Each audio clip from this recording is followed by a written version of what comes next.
Get ready for the dictation. 5 seconds.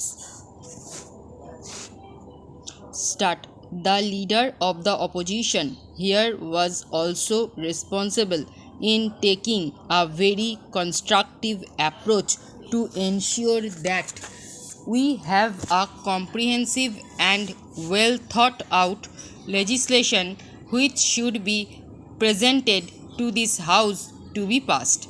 Para. Now, sir, as I want to make it very short, so I just want to give salient features of the bill as passed by the Lok Sabha and then the salient features of the amendments that are being moved in the context of the recommendations of the Select Committee.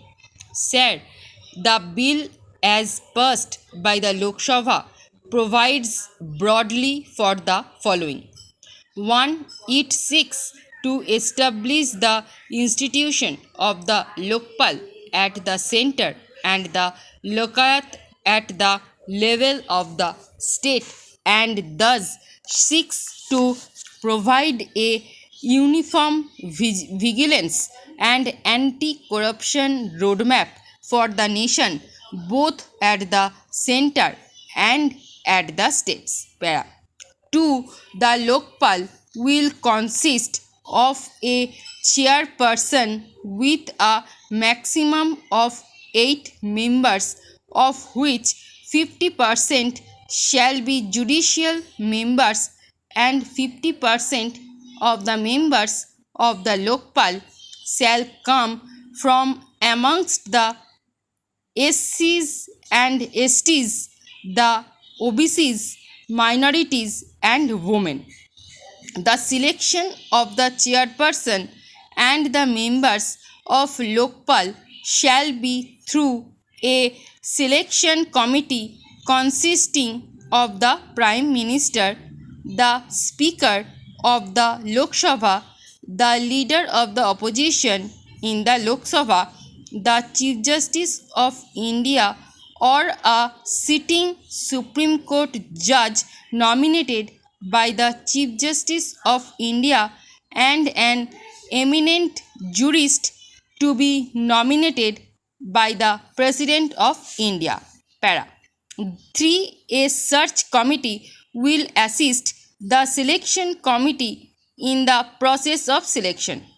50% of the members of the search committee will also be from amongst the SCs, the STs, the OBCs, minorities and women.